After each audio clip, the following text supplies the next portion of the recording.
آپ صبح سویرے اٹھتے ہیں اور کسی ضروری کام سے گھر سے باہر جاتے ہیں تو آپ کو کون سا جانور دیکھنے کو ملے گا؟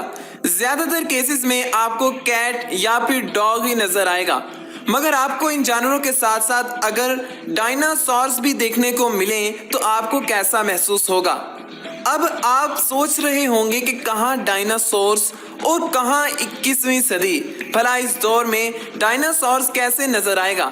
لیکن آپ یہ بات جان کر ضرور حیران ہو جائیں گے کہ آج کے دور میں ڈائناسورس کو زندہ کر پانا کافی حد تک ممکن ہو چکا ہے، اور سائنٹسٹ اس پر کام بھی کر رہے ہیں، اور سال 2050 میں ہم دوبارہ سے ان ڈائناسورس کو دیکھ پائیں گے۔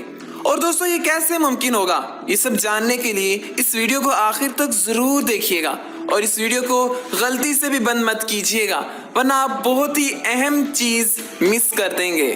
دوستو، اب ان ڈائناسورس کو پھر سے زندہ کرنے کے لیے ہمیں سب سے پہلے ڈائناسور کا ڈی این اے چاہیے۔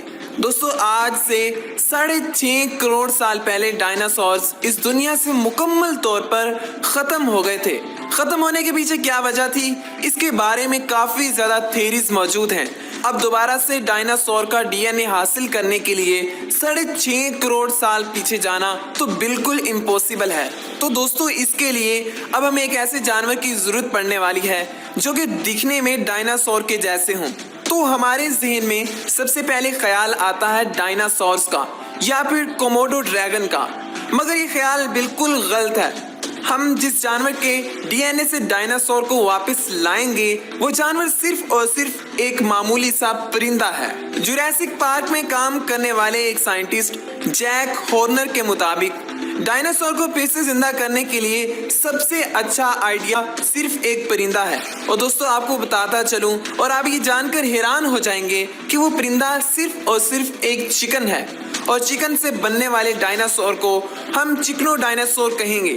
اب بہت سے لوگ میری بات پر یقین نہیں کریں گے اور کچھ لوگ تو مذاق اڑائیں گے کہ کہاں ڈائناسورس جو کہ سائز کے لحاظ سے بہت بڑے تھے اور دوسری طرف چوزا، تو آخر ایک چکن سے بہت بڑے ڈائناسور کو حاصل کرنا کیسے ممکن ہوگا؟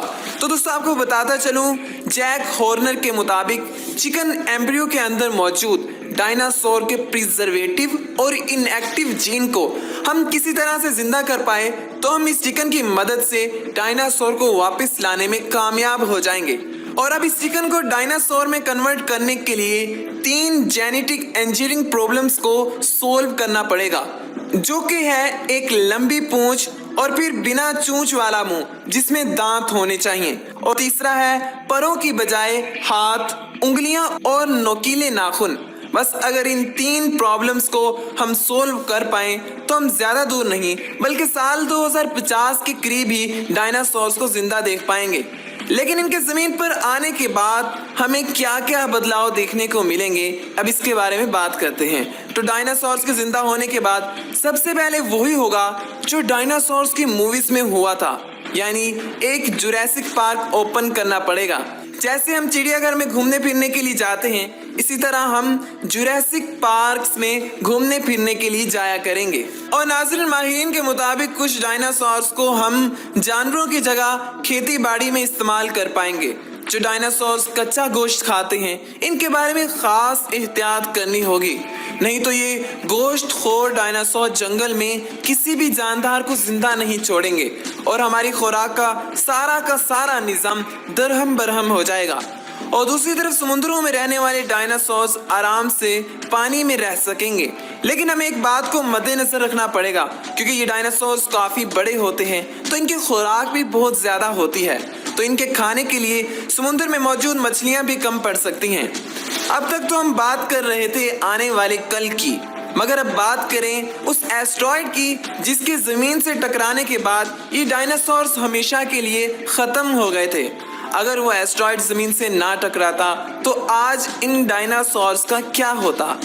یقیناً آپ سوچ رہے ہوں گے کہ آج بھی یہ زندہ ہوتے، مگر آپ کو بتا دوں کہ اگر یہ ڈائناسورس ماضی میں قدرتی آفات سے بچ بھی جاتے اور آج زندہ ہوتے تو ہم انسان انہیں کبھی بھی زندہ نہ رہنے دیتے۔